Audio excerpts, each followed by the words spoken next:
తెలుగు శ్రోతలందరికీ నమస్కారం అండి. మన అలనాటి కథలు ఎవర్ గ్రీన్ స్టోరీస్ ఛానల్కి మీ అందరికీ స్వాగతం. ఇదే నేను కోరుకుంది ధారావాహిక వింటున్నామండి. రచన శ్రీమతి పి రేణుక గారు. ఇక ఆలస్యం చేయకుండా మనం కథలోకి వెళ్ళిపోదామండి. వీడియో చూసిన వెంటనే లైక్ చేసి షేర్ చేసి తప్పకుండా సబ్స్క్రైబ్ చేసుకోండి. మన ఛానల్ని బెల్ ఐకాన్ యాక్టివేట్ చేసుకోండి.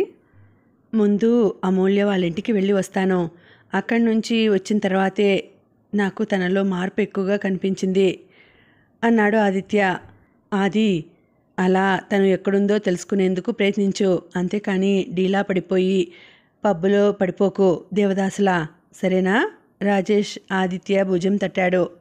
సరే, కానీ నాకు విచిత్రంగా నన్ను వదిలేసి వెళ్ళినందుకు కోపం కంటే అమూల్య ఎలా ఉందో అనే బాధే ఎక్కువగా ఉంది. కానీ ఓ ధైర్యం, సర్టిఫికెట్స్ తీసుకువెళ్ళింది అంటేనే తను ధైర్యంగా ఎక్కడో ఒకచోట జాబ్ వెతుక్కొని తను బ్రతకాలి అనుకుంటుందన్నమాట. కానీ ఎవరి సహాయం అయినా తీసుకుంటే బాధలేదు. ఒక్కటే ఎన్ని కష్టాలు పడుతుందో. దీపు దగ్గరకు వెళ్ళవచ్చు కదా, ఆదిత్య తనలో తను మాట్లాడుకుంటున్నట్లుగా అన్నాడు.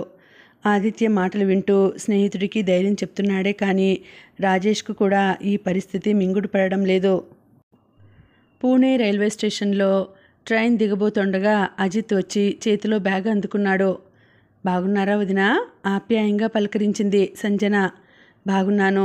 నువ్వు స్టేషన్కి వస్తావనుకోలేదు, మొహమాటంగా నవ్వింది అమూల్య. అజిత్ కూడా ఇంట్లో ఉండమన్నారు, నేనే వచ్చాను. కారులో వస్తుండగా మీరు దీపు అక్కకు కూడా చెప్పొద్దన్నారని నేను చెప్పలేదక్క. మీ ఫోన్ పనిచేయడం లేదని కూడా అంది నిన్న. ఆదిత్య గారికి చేయాలనుకుంటే ఆయనే చేశారట. అక్క మీ ఫోన్ పనిచేయడం లేదని ఫోన్ మీకు ఇవ్వమని అడిగిందట. ఆయన ఏమీ సమాధానం చెప్పలేదట. ఫోన్ కూడా కట్ చేయలేదట. అక్క కాసేపు చూసి కట్ చేసిందట. అజిత్ గలగలా చెప్పుకుపోతున్నాడు. అమూల్యకు ఆదిత్య పేరు వినగానే గుండెల్లో సన్నని మంట. అమూల్య పక్కనే కూర్చున్న సంజన, టిఫిన్ చేయండి, ఇంటికి వెళ్ళేసరికి కనీసం 2 గంటలు పడుతుంది. బ్యాగ్లో నుంచి హాట్ బాక్స్లో తీసుకువచ్చిన ఇడ్లీలు తీసి ప్లేట్లో ఇచ్చింది. ఉదయం నుంచి ఏమీ తినకపోవడం వల్ల బాగా ఆకలిగా కూడా అనిపించింది. ఆకలి మొహమాటాన్ని జయించడంతో కాదనలేకపోయింది. ప్లేట్ అందుకొని గబగబా తినేసింది. సంజన వాటర్ బాటిల్ అందించింది. తాగి థ్యాంక్స్ చెప్పింది. మన మధ్య థ్యాంక్స్లు సారీలు వద్దు వదినా, సంజన స్నేహపూర్వకంగా నవ్వింది. మీ ఆఫీస్లో ఏమైనా ఖాళీలు ఉన్నాయా అజిత్? అడిగింది అమూల్య. కనుక్కోవాలి, కానీ మీరు హైదరాబాద్లో రిజైన్ చేయకపోతే సర్వీస్ వేస్ట్ అవుతుంది. అనవసరంగా సర్వీస్ పోగొట్టుకుంటారు. ఇక్కడ జాబ్ వెతుక్కోవడం కూడా కష్టం అవుతుంది సాలోచనగా అన్నాడు అజిత్. కానీ రిజైన్ చేయాలంటే 2 నెలల ముందు చెప్పాలి. రూల్స్ ఒప్పుకోవు కదా. మీరొక పని చేయండి, ఆదిత్య గారికి మెయిల్ పెట్టండి రిజైన్ చేస్తున్నానని.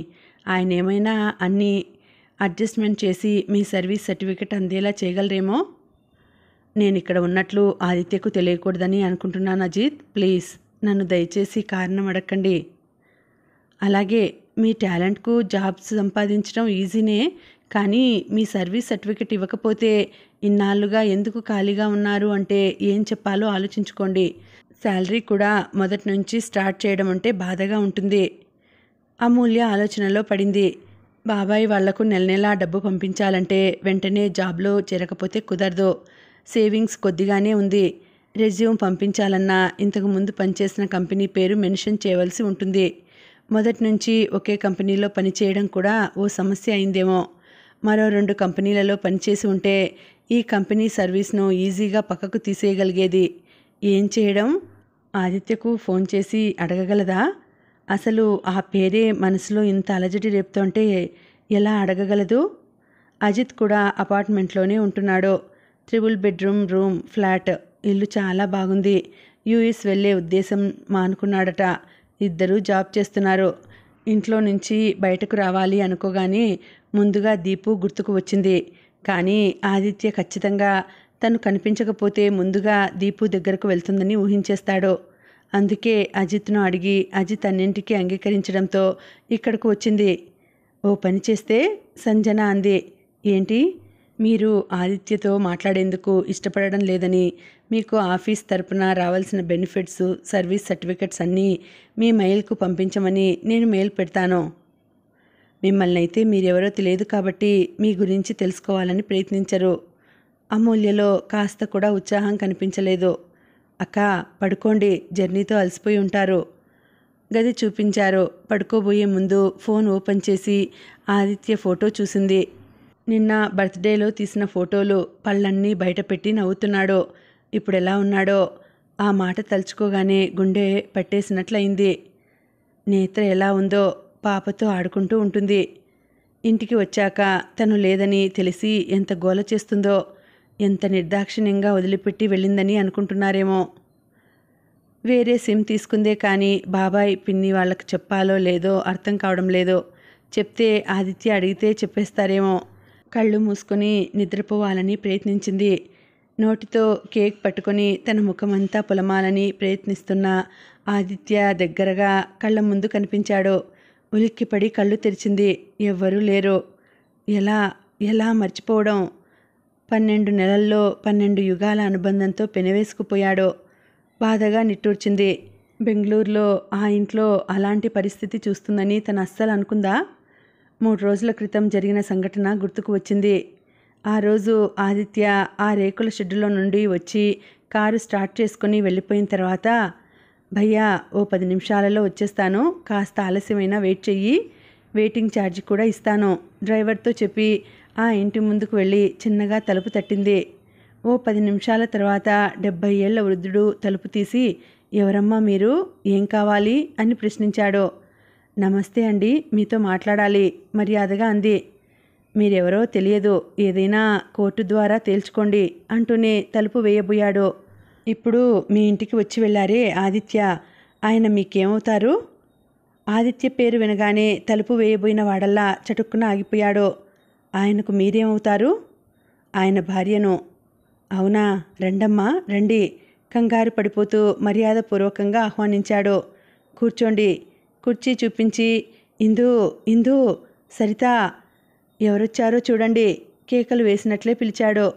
లోపల నుంచి ఓ 60 ఏళ్ళు పైబడిన ఆవిడ, ఓ 25 ఏళ్ల అమ్మాయి వచ్చారు. ఈ అమ్మాయే ఇందు అయి ఉంటుంది. అందమైన ఆ ముఖంలో మోయలేని దుఃఖభారం, తడి ఆరని కళ్ళల్లో నిరాశ నిస్పృహలు కొట్టొచ్చినట్టుగా కనిపిస్తున్నాయి. బాగా నీరసంగా ఉంది. కాస్త తూలుతూ వచ్చిన ఇందును తల్లి కుర్చీలో కూర్చోబెట్టింది. ఈ అమ్మాయి ఆదిత్య భార్య అట, సంభ్రమంగా అంటూ పరిచయం చేశాడు ఆ పెద్దాయన. నమస్తే అందరికీ ఒకేసారి చెప్తూ, అసలు ఏమైందండి? స్నేహపూర్వక స్వరంతో అడిగింది. ఆవిడ కూడా నిల్చోలేనట్లుగా అక్కడే ఉన్న ఒక మంచం మీద కూలబడింది. ఆ పెద్దాయనే ధైర్యం చేసుకుని చెప్తుంటే మరలా గతం కళ్ళ ముందు కదలాడిందేమో. ఇందు చేతులలో ముఖం దించుకొని వెక్కి వెక్కి ఏడవసాగింది. తల్లి ఓదార్చడంలో కూడా విసిగి వేసారిపోయిందేమో. గుడ్ల నీరు కుక్కుకుంటూ కూతురు వైపు చూస్తూ ఉండిపోయింది. ఈ కష్టకాలంలో ఆదిత్యే ఆసరాగా నిలిచారు. పెద్దమ్మాయి అమెరికాలో ఉంది. బంధువులంతా ముఖం చాటేశారు. తప్పదు, ఎవరి సమస్యలు వారివి. భర్తను బిడ్డను కోల్పోయి పుట్టెడు దుఃఖంలో ఉన్న కూతురిని ఓదార్చి కష్టాలకు ఎదురీదే వయసు కూడా కాదు మాది. మాకు శక్తి లేదు. కృష్ణారామ అనుకుంటూ కాలం గడపాల్సిన వయసులో ఈ కష్టాల తుఫాను మమ్మల్ని వీధి కీడ్చింది. ఆర్థిక ఇబ్బందులు ఒకటే అయితే ఎలాగోలా ఎదుర్కొనేవాడినేమో. ఇక ఆయనకు కూడా మాటలు రాలేదు. అమూల్య స్థానువులా కూర్చుండిపోయింది. ఓ 10 నిమిషాల తర్వాత లేచి నెమ్మదిగా ఇందు దగ్గరకు వెళ్ళి భుజం మీద చేయి వేసింది. చేతులలో ముఖం కప్పుకొని కుళ్ళి కుళ్ళి ఏడుస్తున్న ఆ అమ్మాయి భుజాల కదలిక ఆగిపోయింది. ధైర్యంగా ఉండండి. ఆ 2 మాటలకే అమూల్య చాలా కష్టపడవలసి వచ్చింది. ఉంటాను, నమస్తే. చేతులు జోడించి మెల్లగా బయటకు నడిచింది. ఆటోలో వస్తున్నంతసేపు ఆలోచనలే. తర్వాత బెంగళూరు నుంచి ఇంటికి వస్తున్నంతసేపు ఆలోచనలే. నేత్రను ఆ తల్లికి ఇస్తే అప్పుడు వారి సమస్యలు తీరిపోతాయా? ఇందు జీవితం అన్నింటికంటే ముఖ్యం. ఆదిత్య, తను ఎంత నలిగిపోతున్నాడో. వాళ్ళ సమస్యలకు ఒక్కటే మార్గం, తను వాళ్లకు దూరం కావడం. మరి ఆదిత్యకు ఏం చెప్పాలి? తన వల్ల కాదు. ఆదిత్యకు ఎదురుగా నిల్చొని ఏమీ మాట్లాడలేదు. తను దూరంగా ఉంటే వారి సమస్యలన్నీ పరిష్కారం అయిపోతాయి.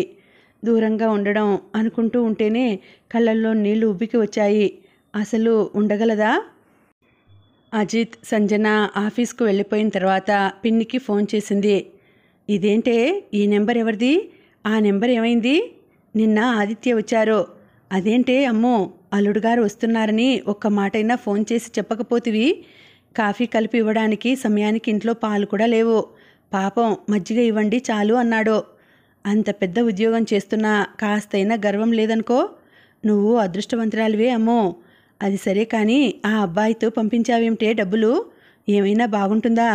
నువ్వు ఓ నెల డబ్బులు పంపించలేదని అబ్బాయికి ఫోన్ చేశానని మీ బాబాయ్ తిట్టారు. అమ్మాయిని అడగాలి కానీ ఆ అబ్బాయిని అడుగుతారా అని.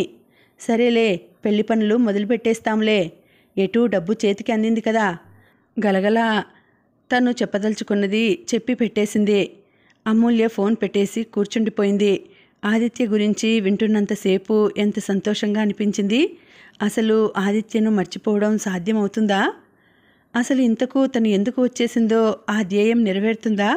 ఒకవేళ అలా జరిగితే తను నిజంగా సంతోషంగా ఉండగలదా? మరి ఆదిత్య సంగతి ఏమిటి? డాడీ, నువ్వు పాపకు అమ్మవే అన్నాడు. నేత్ర మాటలు చెవుల్లో మారుమ్రోగాయి. ఇలా ఎందుకు చేశావు ఆదిత్య? తను అమ్మ అయితే నేనెవర్ని? కళ్ళల్లో నీళ్లు తిరిగాయి. అమూల్యకు తన మనస్సు తనకే అర్థం కావడం లేదు. ఓవైపు ఇందు పట్ల జాలి, మరోవైపు ఆదిత్యను, నేత్రను వదిలిపెట్టలేని ప్రేమతో కూడిన స్వార్థం. తలనొప్పిగా అనిపించింది. ఐస్ నుదుటి మీద పెడుతూ ఆత్మీయంగా నవ్వే ఆదిత్య నవ్వు గుర్తు వస్తే పరిగెత్తుకుంటూ ఆదిత్య దగ్గరకు వెళ్ళిపోవాలనిపిస్తోంది. నా గుండెలయ్య నీ గుండెకు చేరుతోంది కదా. ఆదిత్య కొంటె నవ్వు గిలిగింతలు రేపుతుంటే అమూల్య మనసులో ఇప్పుడు ఒకటే ఆలోచన. ఆదిత్యను మర్చిపోవాలి. ఎలా ఎలా ఎలా? వదినా, నేను టెంపరరీ మెయిల్ ఐడి ఓపెన్ చేసి ఆదిత్య గారికి మెయిల్ పెట్టాను మీ రిజైన్ గురించి. సంజన ఆఫీస్ నుంచి ఇంటికి రాగానే అమూల్యతో అంది. రిప్లై వచ్చిందా? ఇంకా రాలేదు, చూసినట్లు లేదు. కొంతమంది అన్నోన్ నెంబర్స్ మెయిల్స్ అసలు ఓపెన్ కూడా చేయరు కదా. చూద్దాం. సరే, నేను ఎక్కడున్నానో కనుక్కునే ఛాన్స్ అయితే లేదు కదా దీనివల్ల అంది అమూల్య. కనుక్కోలేరు. డిగ్గింగ్ చేయవలసి ఉంటుంది. హ్యాకర్స్ కావాలి. మామూలు మనుషులకు కష్టం. ఓకే, అంత దూరం ట్రై చెయ్యరు అమూల్య అంది. రాజా, లే లే, నీకు మంచి హ్యాకర్ ఫ్రెండ్ ఉన్నాడని చెప్పావు కదా ఒకసారి. పొద్దున్నే వెళ్ళి నిద్ర లేపి మరీ అడుగుతున్న ఆదిత్య వైపు అయోమయంగా చూశాడు రాజేష్. ఏంట్రా ఆ వెర్రిచూపు? నిన్నే అడిగేది రెట్టించాడు ఆదిత్య. నువ్వు ఇంత పొద్దున్నే మా ఇంటికి ఎలా వచ్చావు? అన్నయ్య, కావేరి కాఫీ కప్పులతో వచ్చింది. సరే, ముందు కాఫీ తాగు, చెప్తాను. ఆదిత్య ఓ కప్పు రాజేష్కి ఇచ్చి తను ఒక కప్పు తీసుకున్నాడు. మొన్న పబ్బులో నిన్ను చూసి చాలా బాధపడ్డాను ఆది. నిన్ను మళ్ళీ ఇలా ఉత్సాహంగా చూస్తుంటే చాలా సంతోషంగా ఉంది. ముందు నేను చెప్పిన పని చేసిపెట్టు, ఇంకా ఉత్సాహంగా ఉంటాను అన్నాడు. నవ్వాడు ఆదిత్య. ఏంటి, మా చెల్లెలు ఎక్కడుందో తెలిసిందా? రాజేష్ సంబరంగా అడిగాడు. ఆ ప్రయత్నంలోనే నీ దగ్గరికి వచ్చాను. ఇంతకు ఆ ఫ్రెండ్ నెంబర్ ఉందా నీ దగ్గర? నెంబర్ ఎందుకు? వాడి దగ్గరికే వెళ్ళి మాట్లాడదాం. కూకట్పల్లిలోనే ఉంటాడు. ఇంతకు ఏం జరిగింది? ఎవరో సంజన అట మెయిల్ పంపించింది. అమూల్య రెసిగ్నేషన్ లెటర్ పంపిస్తే సర్వీస్ సర్టిఫికెట్ పంపిస్తారా అని. ఖచ్చితంగా అమూల్య తన దగ్గరే ఉండి ఉంటుంది. ఆ మెయిల్తో వాళ్ళు ఉన్న ప్లేస్ ట్రేస్ చేయవచ్చా? నాకు తెలిసి ఒక్కసారి వచ్చిన మెయిల్తో కష్టం, మరోసారి వస్తే కనుక్కోవచ్చు. అందుకే అతని దగ్గరకు వెళ్ళి మాట్లాడి అప్పుడు మెయిల్కు రిప్లై ఇస్తాను. రాజేష్ కూడా తయారై ఇద్దరూ బయలుదేరి కూకట్పల్లిలో ఉన్న ప్రవీణ్ దగ్గరకు వెళ్ళారు. ఆదిత్య మెయిల్ ఐడి ఇచ్చి చెక్ చేయమన్నారు. ఇది టెంపరరీ ఐడి లాగుంది. మరోసారి మీకు మెయిల్ వస్తే ఖచ్చితంగా ట్రేస్ చేయగలం ప్రవీణ్ చెప్పాడు. కాసేపు వివరంగా మాట్లాడి వచ్చేశారు. సరే, అమూల్య ఎక్కడుందో కనుక్కుంటావు. నువ్వు వెళ్ళి పిలవగానే వచ్చేస్తుందా?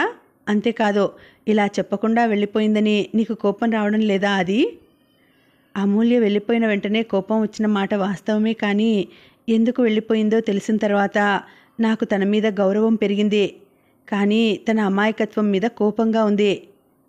ఎందుకు వెళ్ళిపోయింది? కుతూహలంగా అడిగాడు రాజేష్. ఇందు వాళ్ళ నాన్నగారు ఫోన్ చేశారు రాజా.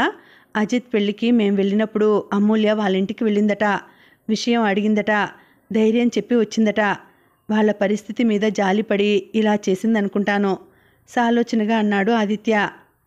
అసలు వాళ్ళ ఇల్లు ఎలా తెలిసింది అమూల్యకు? నేను వాళ్ళ ఇంటి నుండి వచ్చిన కాసేపటికి వెళ్ళిందట. బహుశా నన్ను వెంటాడుతూ వచ్చి ఉంటుందనుకుంటాను. ఇప్పుడు నువ్వు తనను వెంటాడుతూ వెళ్తావన్నమాట. బాగుంది మీ ఇద్దరి ట్రేసింగ్ నవ్వాడు రాజేష్. వదినా, ఆదిత్య గారు మెయిల్ పంపించారు. ల్యాప్టాప్ తీసుకొని అమూల్య గదిలోకి వచ్చింది. ఏమన్నారు? అమూల్య ముఖంలోకి 1000 మెరుపుల కాంతి చెంగున వచ్చింది. మీరే చూడండి మీ వారి మెయిల్.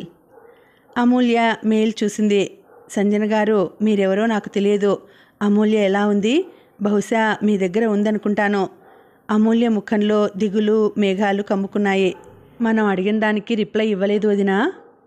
వదినా, ఏం ఆలోచిస్తున్నావు? ఏం లేదు. ఏమన్నావు? ఉలిక్కిపడింది. ఇదిగో, ఏం మాట్లాడతారో మాట్లాడుకోండి. ల్యాప్టాప్ అమూల్య చేతిలో పెట్టి వెళ్ళబోయింది. సంజన, నేనేం మాట్లాడాలి?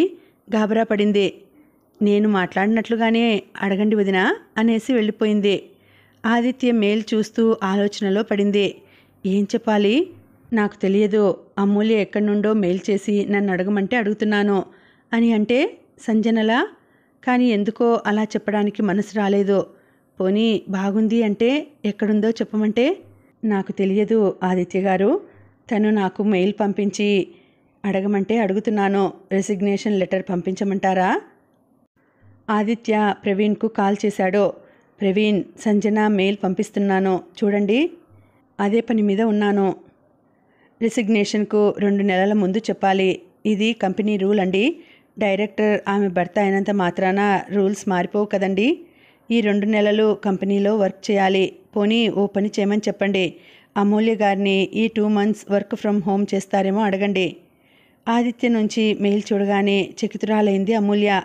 ఆదిత్య తను వచ్చేసిన తర్వాత బాధలో ఉన్నాడేమో అనుకుంది. ఈ మెయిల్స్ చూస్తుంటే ఏమాత్రం తనను గురించి బాధపడుతున్న దాఖలాలే కనిపించడం లేదు. ఆదిత్య, సంజన దొరికింది. ప్రవీణ్ ఫోన్. ఎక్కడా? ఆదిత్య ఆతృతగా అడిగాడు. పూణే అడ్రస్ కూడా ట్రేస్ చేశాను. మీకు మెయిల్ చేశాను, చూసుకోండి. హుర్రే! ఆదిత్య అరుపుకు ప్రవీణ్ కర్ణబేరికి రంధ్రం పడినంత పనైంది. ఆ రాత్రికి నిద్రపోవడం కష్టమైంది ఆదిత్యకు. కళ్ళు మూసుకుంటే బెడ్ మీద చెయ్యి చాచితే అందుకునే దూరంలో అమూల్య గబుక్కున పట్టుకోబోతుంటే మాయం. చేతిలో బ్లాంకెటో పిల్లోనో దర్శనమిస్తుంది. అమూల్య పడుకుందే కానీ నిద్ర పట్టలేదు. ఆదిత్య అమూల్య ఎలా ఉంది అని ఒక్కసారి అడిగాడు. ఆ తర్వాత ఎంత మామూలుగా మాట్లాడుతున్నాడు. తనను మర్చిపోయాడా? మర్చిపోవాలనే కదా దూరంగా వచ్చింది. మర్చిపోతున్నాడని బాధపడితే ఎలా? నేత్ర ఎలా ఉందో? ఆదిత్య మర్చిపోయినా నేత్ర తనను మర్చిపోదు. ఏంటో పిచ్చిగా ఉంది. ఫోన్ ఓపెన్ చేసి ఆదిత్య ఫోటో కేసి తదేకంగా చూసింది. ఆదిత్య, నిజంగా మర్చిపోయావా నన్ను? బాధగా అనుకుంది. ఆ రాత్రంతా కలత నిద్రే. ఉదయాన్నే నిద్ర లేచి టీ పెట్టాలని వంటగదిలోకి వెళ్ళింది. పాలు స్టవ్ మీద పెడుతుండగానే కళ్ళు గిర్రున తిరిగాయి. స్టవ్ ఆఫ్ చేసి పైనున్న కబోర్డును గట్టిగా పట్టుకొని కళ్ళు మూసుకుంది. అరే వదినా, ఏమైంది? సంజన పరుగున వచ్చి అమూల్యను గట్టిగా పట్టుకుంది. బుజ్జి, బుజ్జి! గాబరాగా అజిత్ను కేకేసింది. నిద్రలో ఉన్న అజిత్ ఉలిక్కిపడి లేచి పరుగున వచ్చాడు. అక్క, ఏమైంది? అమూల్య నెమ్మదిగా కళ్ళు తెరిచింది. ఎందుకో ఉన్నట్లుండి కళ్ళు తిరిగాయి. ఈ మధ్య ఎందుకో తరచుగా ఇలా అవుతోంది. అలా నిర్లక్ష్యం చేస్తే ఎలా వదినా? ఇవాళ హాస్పిటల్కి వెళ్దాం. ఎటు వీకెండ్ కాబట్టి ఆఫీస్ కూడా లేదు. నీరసంగా తలాడించింది. నిజమే, ఆరోగ్యంగా ఉండటం ప్రధానం. అరే, తలుపు తాళం వేసి ఉందే. ఆదిత్య తల పట్టుకున్నాడు. ఇంతకు నువ్వు గూగుల్ మ్యాప్ జాగ్రత్తగా సెట్ చేసుకున్నావా? ఇదేనంటావా ఇల్లు? రాజేష్ సందేహించాడు. ఇదే, కానీ ఇంట్లో వారు లేనట్లున్నారు. ఏదైనా షాపింగ్కు వెళ్ళారేమో. ఒకవేళ ఎక్కువ కాలం నుంచి తాళం వేసి ఉన్న ఇల్లైతే క్రింద వాచ్మెన్ చెప్పేవాడుగా ఆ ఇంట్లో వారు లేరని. ఈ అపార్ట్మెంట్లోనే సంజన అని వేరే వాళ్ళు ఉన్నారంటావా? రాజేష్ సందేహంగా అన్నాడు. చూద్దాం, ఎవరినైనా అడుగుదాం. అది నువ్వు నాకో మాట ఇవ్వాలిరా. ఏంట్రా? ఆదిత్య ఎవరైనా కనిపిస్తారేమో అని దిక్కులు చూస్తూ అడిగాడు. నా జీవితంలో సగం కాలం నీ వాళ్ళ వెతుకులాటకే సరిపోయింది. నీకు అమ్మాయి పుడితే నా కొడుక్కి ఇవ్వాలరా దీనంగా అడిగాడు రాజేష్. రాజా ఇప్పుడా జోకులు? ఆది బాధగా చూశాడు. జోక్ కాదు, నిజం. అయినా ఆల్లేదు చూల్లేదు, కొడుకు పేరు సోమలింగం అన్నాడట ఎవరో నీరసంగా మెట్లు దిగుతూ అన్నాడు ఆది. 5th ఫ్లోర్లో నుంచి 4th ఫ్లోర్కి మెట్లు దిగి వస్తూ లిఫ్ట్ వంక చూశాడు. రాజా లిఫ్ట్ ఇప్పుడే పైకి వెళ్ళి 5th ఫ్లోర్లో ఆగింది. అంటే 5th ఫ్లోర్లో వాళ్ళు ఎవరో ఇప్పుడే బయట నుంచి ఇంటికి వచ్చారు. వెళ్ళి చూసి వద్దాం పదా. ఒకవేళ సంజన ఫ్లాట్ వాళ్ళేమో హడావిడిగా అంటూ మళ్ళీ వేగంగా మెట్లు ఎక్కసాగాడు. రాజేష్ ఒక్కసారి భారంగా ఆదిత్య వంక చూసి తప్పదన్నట్లుగా తను కూడా ఆదిత్యను అనుసరించాడు. ఆదిత్య అన్నది నిజమే. తాము ఇందాక చూసి వెళ్ళిన ఫ్లాట్ వాళ్ళు మెయిన్ డోర్ ముందు ఉన్న గ్రిల్స్ తాళం తీసి ఉన్నారు. సరే ఇంతకీ ఏమడుగుదాం? నేరుగా సంజన కావాలి అంటే ఆవిడ భర్తో లేక పెళ్లి కాకపోయి ఉంటే ఆవిడ అన్నయ్యో వచ్చి చితకబాదరు కదా మన ఇద్దరిని. రాజేష్ సందేహంగా అన్నాడు. అదే ఆలోచిస్తున్నా, ఏమని అడుగుదామా అని. ఆదిత్య ఆలోచనలో పడిపోయాడు. పోనీ సినిమాల్లో చూపించినట్లు టెలిఫోన్ డిపార్ట్మెంట్ అనో ఎలక్ట్రిసిటీ డిపార్ట్మెంట్ అనో అందామా? నిజంగానే వాళ్ళ ఇంట్లో అలాంటి ప్రాబ్లం ఏదైనా ఉంటే మనల్ని రిపేర్ చేయమంటే అంటూ ఆదిత్య క్షణం ఆగి రాజేష్ వైపు సుదీర్ఘంగా చూసి, ఐడియా, నిన్ను పెద్ద రెడీ కాకుండానే ఉన్న పలాన లాక్కురావడం మంచిదైంది. టాయిలెట్ క్లీనింగ్ డిపార్ట్మెంట్ నుంచి వచ్చామని చెప్పేద్దాం. నేను ఎటు మంచి బట్టల్లో ఉన్నాను కాబట్టి మేస్త్రి అని చెప్తాను. నువ్వేమో వర్కర్వి. ఏమంటావు? కాలింగ్ బెల్ ప్రెస్ చేయనా? ఓకే కదా? రాజేష్ ఆదిత్య వైపు కాసేపు తికమకగా చూశాడు. స్నేహబంధము ఎంత మధురమో ఈ పాట గుర్తు వస్తోందిరా అన్నాడు రాజేష్. కదా, నాకు కూడా రాజా, నీలాంటి స్నేహితుడు ఉన్నందుకు నేను చాలా గర్వపడుతున్నాను ఆదిత్య పొంగిపోతూ అన్నాడు. ఇక చాలు ఈ డ్రామాలు, నేను ఊరికి వెళ్ళిపోతున్నాను. రాజేష్ కోపంగా వెళ్ళబోతుంటే బలవంతంగా ఆపాడు. సరే కానీ ఏదో ఒకటి చెప్దాం, ముందు బెల్ కొట్టు అని రాజా షాక్ కొట్టినట్లుగా అరిచాడు ఆదిత్య. ఏమైంది? ఆదిత్య క్రింద మోకాళ్ళ మీద కూర్చుని అమూల్య ఖచ్చితంగా ఇక్కడే ఉందిరా ఏదో చూస్తూ సంభ్రమాశ్చర్యాలతో అంటున్నాడు. రాజేష్ ఆదిత్య చూస్తున్న వైపు చూశాడు. ఆదిత్య లేడీస్ షూస్ చేతికి తీసుకుని చూపించాడు. ఇవి అమూల్యవే సంతోషంగా అన్నాడు. షాపుల్లో ఇలాంటివి ఒక్క జతే ఉండవు, చాలా ఉంటాయి.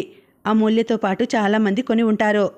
రాజేష్కు టాయిలెట్ క్లీనింగ్ అని చెప్పినప్పటి నుంచి కోపంగా ఉన్నాడు. లేదు, ఇవి అమూల్యవే. నేత్ర ఒకసారి పసుపు పోసింది.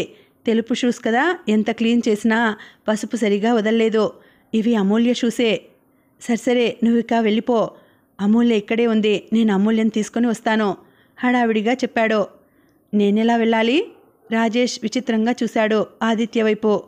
అరే, ప్రపంచంలో నా కారు ఒక్కటే ఉన్నట్లు మాట్లాడుతున్నావేంటి? ట్రైన్లున్నాయి, బస్సులున్నాయి, క్యాబులున్నాయి. ఏదో ఒకటి పట్టుకొని వెళ్ళిపోరా బాబు, నీకు పుణ్యం ఉంటుంది.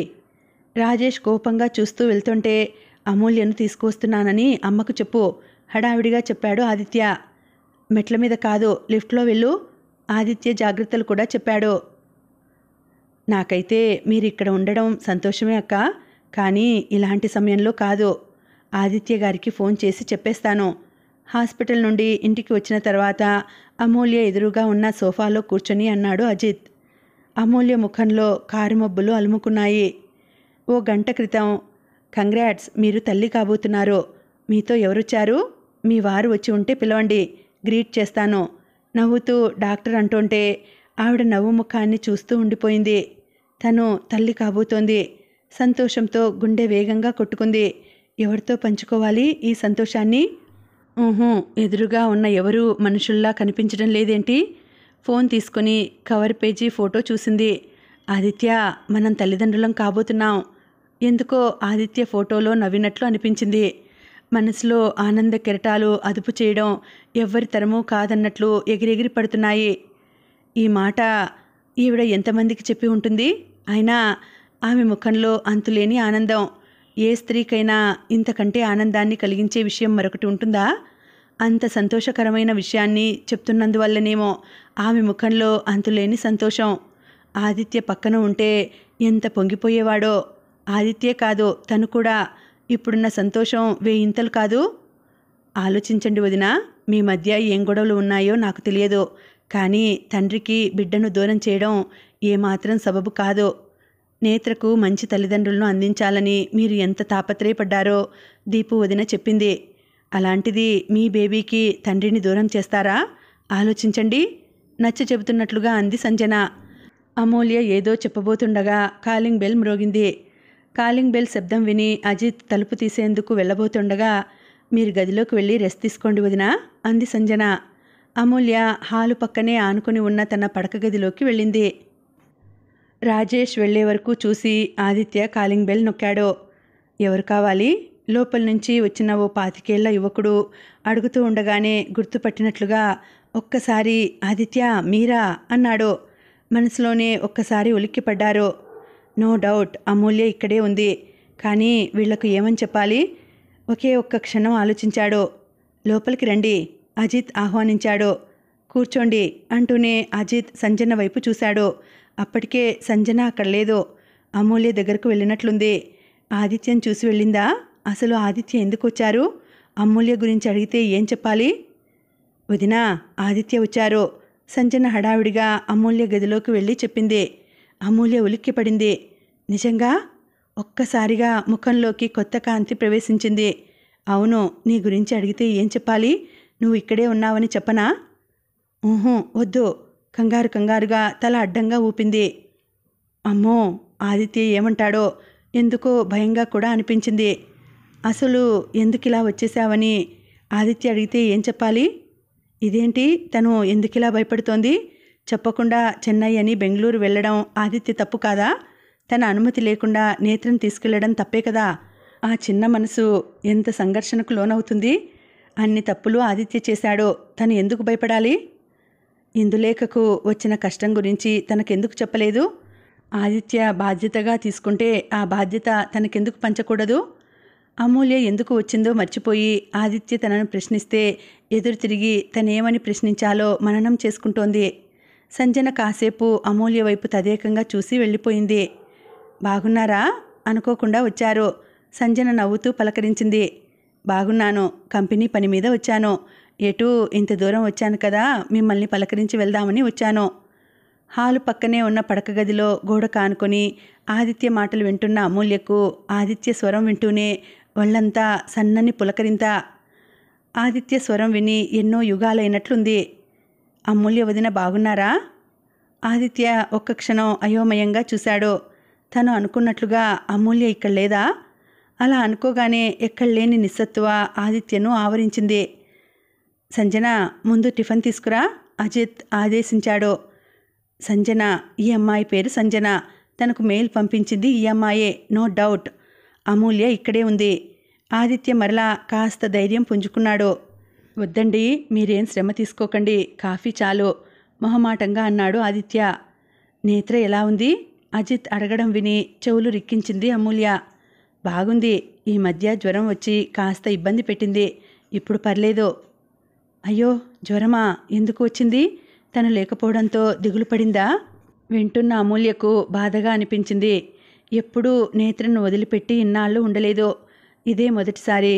కాఫీ తాగుతున్నంతసేపు ముగ్గురు మౌనంగా ఉన్నారు. వెళ్ళి వస్తానండి. ఆదిత్య లేచాడు. అమూల్య గుండె పట్టేసినట్లు అనిపించింది. ఆదిత్య తన కోసం రాలేదా? మరి ఒక్క మాటైనా అడగడేం?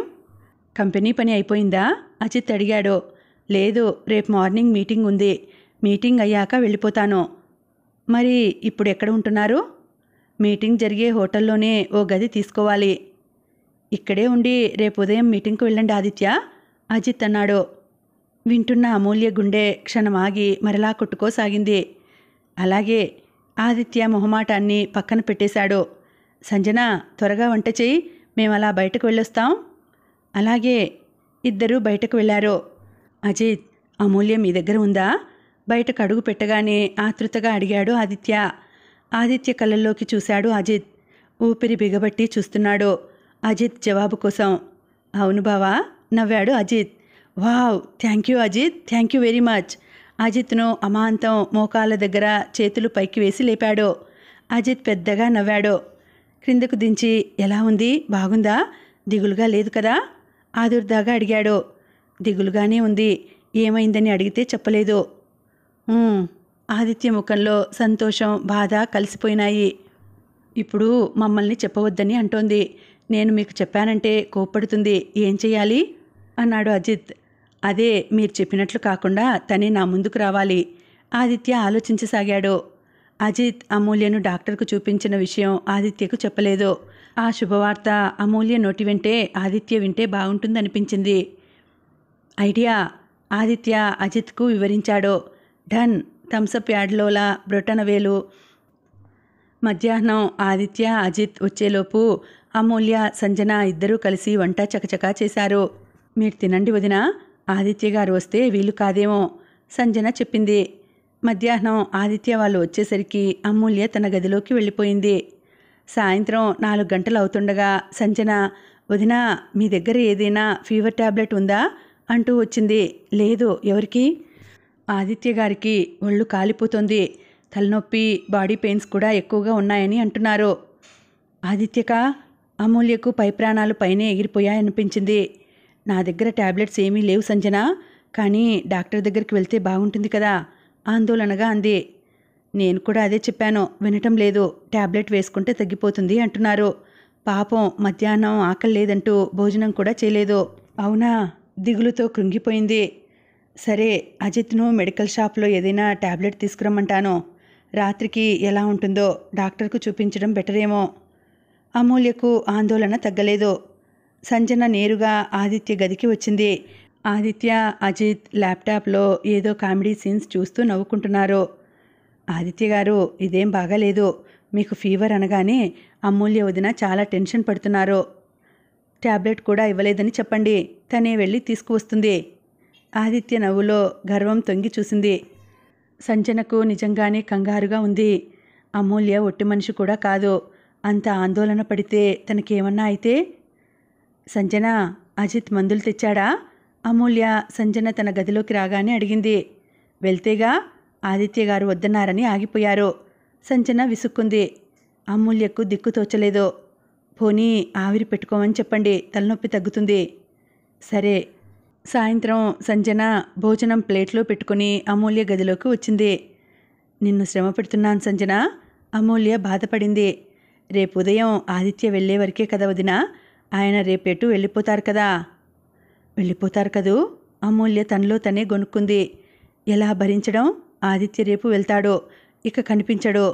ఆ మాట అనుకుంటేనే గుండెలో కలుక్కుమన్నట్లు అనిపించింది. అసలు ఇప్పుడైనా ఆదిత్యను చూస్తే కదా. అమూల్యకు ఎంతసేపటికి నిద్ర పట్టలేదు. టైం చూసింది, 10 అయింది. అందరూ నిద్రపోయినట్లున్నారు. ఫ్యాన్ల శబ్దం తప్పితే మరేం వినిపించడం లేదు. ఆదిత్యను ఒక్కసారి చూస్తే జ్వరం తగ్గిందో లేదో, ఎలా ఉన్నాడో. తలుపు గడి పెట్టుకుని ఉంటే? ఏమైనా ఆదిత్యను ఒక్కసారి చూడాలి. తలుపు లాక్ చేయకపోయి ఉంటే చూడవచ్చు. మెల్లగా లేచింది. అడుగులో అడుగు వేసుకుంటూ అజిత్ బెడ్రూమ్కు ఆపోజిట్లో ఉన్న పడక గది వైపు నడిచింది. తలుపు హ్యాండిల్ పట్టుకుని శబ్దం రాకుండా క్రిందకు అంటూ తలుపు వారగా తెరిచి చూసింది. బెడ్ మీద ఎవ్వరూ లేరు. ఎక్కడికి వెళ్ళాడు? వాష్రూమ్లో ఉన్నాడా? కానీ ఎలాంటి నీళ్ల శబ్దం కూడా రావడం లేదు. ఒకవేళ వాష్రూమ్లో నుంచి బయటకు రాగానే ఆదిత్య దృష్టి తలుపు మీద పడితే మాత్రం ఖచ్చితంగా తలుపు తెరిచి తొంగి చూస్తున్న తన మీదే పడుతుంది. అమ్మో! మెల్లగా తలుపు శబ్దం రాకుండా వేసేసింది. మరో 2 గంటలు అయిన తర్వాత వస్తే గాఢ నిద్రలో ఉన్న ఆదిత్యను ఎంతసేపైనా తనివి తీరా చూడవచ్చు. మెల్లగా తన గదికి వచ్చి తలుపు గడియ పెట్టి వెనక్కి తిరిగింది. ఎదురుగా ఆదిత్య 2 చేతులు కట్టుకుని తీక్షణంగా తన కళ్ళల్లోకి శోధిస్తున్నట్లుగా చూస్తూ, ఎప్పుడూ చురుకుగా చూసే కళ్ళు కాస్త కళ తప్పి నీరసంగా చూస్తున్నాయి. గడ్డం చేసుకోలేదు కాబోలు, గడ్డం పెరిగి ఉంది. తను కూడా ఆదిత్య కళ్ళల్లోకి చూడబోయింది. కానీ తన వల్ల కాలేదు. కళ్ళు వాల్చేసింది. వాల్చిన కళ్ళ నుండి కన్నీరు ఇక దాగి ఉండడం తన వల్ల కాదంటూ చెక్కిళ్ల మీదకు ఒక్క ఉదుటున ఉరికింది. అమూల్య కన్నీళ్లు చూడగానే ఆదిత్య ఒక్కసారిగా చెలించిపోయాడు. గబుక్కున ఇద్దరి మధ్య ఉన్న 2 అడుగుల దూరం తొలగించడానికి అన్నట్లు 1 అడుగు ముందుకు వేశాడు. ఇద్దరిలో ఎవరు ఎవరిని దగ్గరకు తీసుకున్నారో తెలియదు. ఒకరి బాహువులలో ఒకరు ఒదిగిపోయారు. అమూల్య కన్నీళ్లు ఆదిత్య ఎదను తడిపేస్తున్నాయి. నన్ను వదిలిపెట్టనన్నావు? ఎలాంటి సందేహం వచ్చినా అడిగేస్తానన్నావు. అడగకపోతే పిల్లో క్రింద లెటర్ రాసి పెట్టేస్తానన్నావు. ఇలా చెప్పా పెట్టకుండా వచ్చేస్తావా? ఎంత అన్యాయం కదూ! అమూల్యను చేతులతో చుట్టేసి గాఢంగా హృదయానికి హత్తుకుని ఉన్న ఆదిత్య స్వరం ఆర్ద్రంగా పలికింది. మరి నువ్వు? అమూల్య 2 చేతులతో ఆదిత్యం దూరంగా నెట్టేస్తూ తడిసిన ఎర్ర కలువల్లాంటి కళ్ళెత్తి ఆదిత్య వంక సూటిగా చూసింది. నాకు చెన్నైకి వెళ్తున్నానని ఎందుకు చెప్పావు? ఎవరో చెప్తే నాకెంత బాధగా ఉంటుంది. ఇవన్నీ నీకు చెప్తే నువ్వు బాధపడతావు అనుకున్నాను, అంతే. నా మనసులో ఇంకే దురుద్దేశమూ లేదు. ఆదిత్య నమ్మమన్నట్లు చూశాడు. ఇందుకు, నేత్రకు అమ్మవు నువ్వే అని చెప్పావట. అమూల్య ఈ మాటలు అడుగుతున్నప్పుడు ఆమె ముఖంలో వేదన సూటిగా ఆదిత్య గుండెల్లో బాకులా దిగబడినట్లు అనిపించింది. నేను అలా ఎందుకు చెప్తాను? అసలు నీకెవరు చెప్పారు ఇలాంటి మాటలు? మన మధ్య గొడవలు పెట్టడానికి ఎవరో కావాలని చెప్పి ఉంటారు. ఆదిత్య కలవరం అమూల్య మనసుని తాకింది. ఎవరో కాదు, నేత్ర. తను నిద్రపోతూ ఉందట. ఆదిత్యకు అమూల్య ఆ క్షణంలో చిన్నపిల్లలా అనిపించింది. పిచ్చిపిల్ల, చిన్నపిల్ల, తెలిసి తెలియక ఏదో చెప్తే నమ్మేయడమేనా? ఆ రోజు అసలేం జరిగిందంటే అమూల్యను బెడ్ మీద కూర్చోబెట్టి విషయం అంతా చెప్పాడు. కానీ మొదట కోపం వచ్చినా నేను కోపంతో రాలేదు అంది. నాకు తెలుసు, ఇందును అలాంటి స్థితిలో చూసి చెల్లించిపోయావు. నువ్వు లేకపోతే నేను ఇందును దగ్గరకు తీస్తానని అనుకున్నావు. అందుకే ఇలాంటి నిర్ణయం తీసుకున్నావు, అంతే కదూ? తలూపుతున్న అమూల్య ముద్దుగా అమాయకంగా కనిపించింది ఆదిత్యకు. ఎవరో వదిలేసిన పసిపాపను చూసి చెలించిపోయి జీవితాన్ని పణంగా పెట్టి కాపాడుతావు. ఎవరి మీదో జాలిపడి భర్తను కూడా ఇచ్చేస్తావు. నాకు భయంగా ఉంది, రేపు మన పిల్లలను కూడా ఇలాగే ఎవరైనా అడిగితే ఇచ్చేస్తావని. అమూల్య ఆదిత్య వైపు సిగ్గుగా చూస్తూ నవ్వింది. అరే, భలే ఉంది ఈ నవ్వు. ముందుకు వంగి అమూల్య పెదవులను తన పెదవులతో మెత్తగా అద్దాడు. నేను నీకు చెప్పకపోవడానికి మరో కారణం కూడా ఉంది. నువ్వు పిల్లలు కావాలని గోల పెడుతున్నావు. ఆ డాక్టరమ్మ నీకు ఏమాత్రం టెన్షన్ ఉండకూడదని అంది. అది కూడా ఓ కారణం. ఆదిత్య తన తప్పేం లేదన్నట్లు చెప్పాడు. డాక్టర్లు చెప్పేవన్నీ జరగవు అంటే? టెన్షన్ పడితే కన్సీవ్ కానని చెప్పిందా ఆ డాక్టర్? అవును. ఇందు లెటర్ చూసి బాధపడుతూ ఉన్నానా?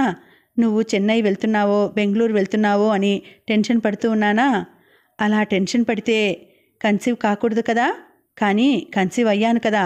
అందుకే అంటున్నాను, డాక్టర్లకు ఏమీ తెలియదని. ఎలాగోలా అసలు విషయం చెప్పేసి మనసులోనే హమ్మయ్యా అనుకుంది.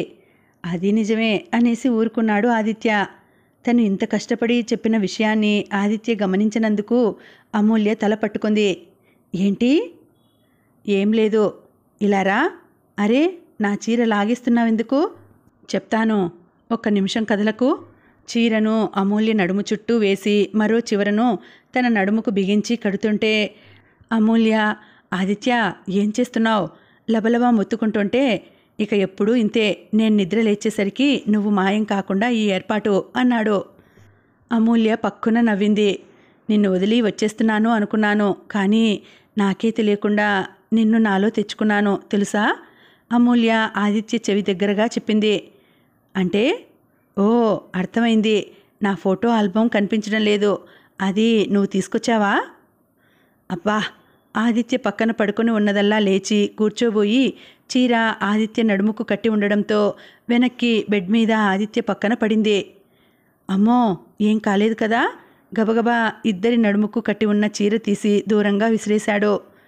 వెనక్కి పడ్డావు, ఏమీ అయ్యుండదు కదా? అపురూపంగా ఆచ్ఛాదన లేని అమూల్య పొట్ట మీద చెయ్యి వేశాడు. ఒక్క క్షణం ఏమీ అర్థం కాలేదు అమూల్యకు. అర్థమై కూడా కానట్లు నాటకం ఆడావు ఇంతసేపు, దొంగ. సంజన చెప్పేసింది. అల్లరిగా నవ్వేశాడు. అమూల్యను ఎక్కువ టెన్షన్ పెట్టవద్దంటూ విషయం చెప్పేసింది. ఇంత అల్లరివాడివైపోయావేంటి మరి? ముద్దుగా ముక్కు పట్టి ఊపింది అమూల్య. ఇందు పరిస్థితికి నాకు చాలా బాధగా ఉంది ఆదిత్య, దిగులుగా అంది.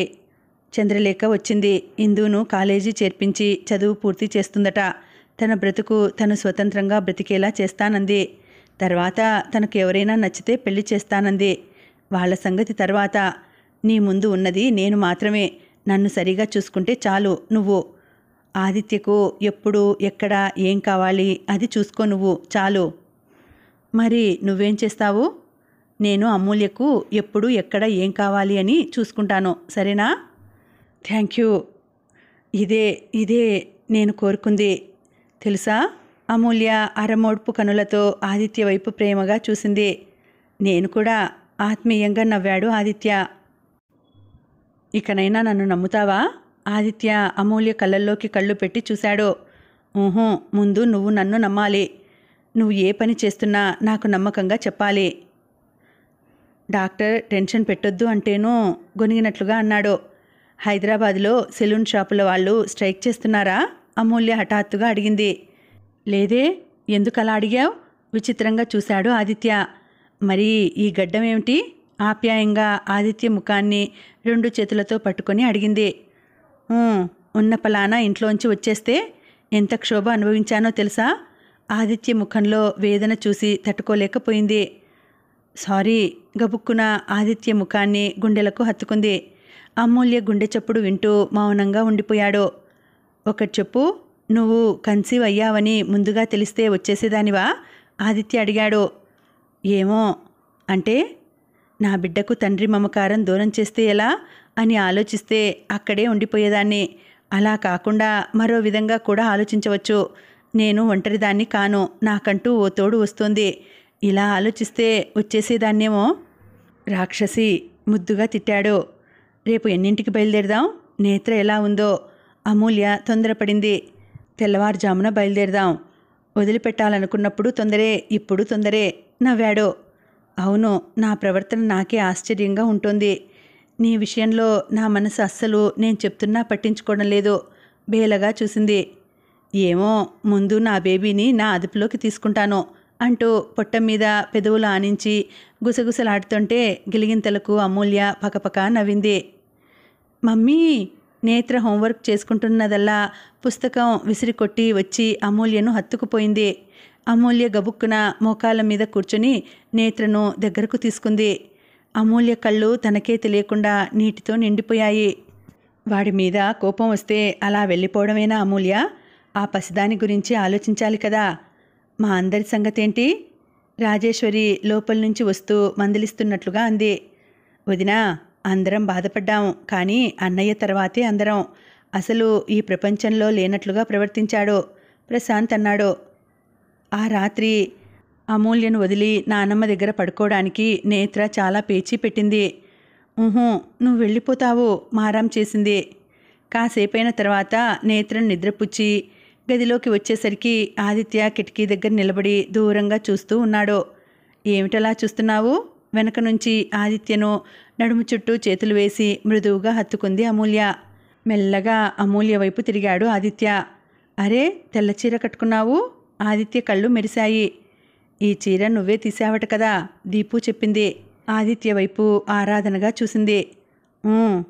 ఎన్ని వేషాలు ఆ రోజు తెలియనట్లుగా రిసెప్షన్ రోజు రాత్రి గుర్తుకు వచ్చి ఆదిత్య చెవి మెల్లి తిప్పింది. చెంపదెబ్బలకు ముద్దులు ప్రాయశ్చితం. మరి ఇలా చెవి మెల్లి తిప్పితే? అల్లరిగా నవ్వాడు. దీనికి ప్రాయశ్చిత్తమా? కాసేపు ఆలోచించి ఆదిత్య భుజాల క్రిందుగా చేతులు పోనిచ్చి గట్టిగా హత్తుకుని ఆదిత్య హృదయం మీద తలపెట్టింది. ఇలాంటి ప్రాయశ్చిత్తాలు ఇస్తుంటే నువ్వు చెంప మీద ఒకటి తగిలించగానే నేను నీ నుండి ముద్దులు కోరుకుంటుంటే ఇదే నేను కోరుకుంది అంటాను. మరి చెవి మెల్లి తిప్పితే? చెవి మెల్లి తిప్పుతూ కొంటెగా అడిగింది. అప్పుడు అబ్బా, ఇదే నేను కోరుకుంది అంటాను, నొప్పి కలిగినట్లు నటిస్తూ అన్నాడు. అమూల్య మధురంగా నవ్వింది. ఆదిత్య పరవశంగా చూశాడు. ఒకరి మనసులో ఏముందో చెప్పకుండానే కనిపెట్టేస్తూ ఒకరికి ఒకరమై బ్రతికేస్తే ఎంత బాగుంటుందో కదా. పిల్లలు పుట్టేలోపు ఒకరిని ఒకరం పూర్తిగా అర్థం చేసుకోవాలి సుమా, లేకపోతే కష్టం, ఆదిత్య అన్నాడు. ఈ సుమ ఎవరు? ఆదిత్య గుండెల మీద చేతులు ఉంచి దూరంగా నెట్టేస్తూ చిరుకోపంగా చూసింది. నిన్ను. ఆదిత్య అమూల్యను మోకాళ్ళ క్రింద చేతులు వేసి పైకి ఎత్తుకొని నడుస్తుంటే ఆదిత్య మెడ చుట్టూ అమూల్య చేతులు పూలహారంలా. ఇక కథ కంచికి మనం ఇంటికి. శుభం. సమాప్తం. మళ్ళీ వచ్చే వీడియోలో మరొక మంచి నవలతో కలుసుకుంటానండి. అంతవరకు సెలవు. నమస్తే.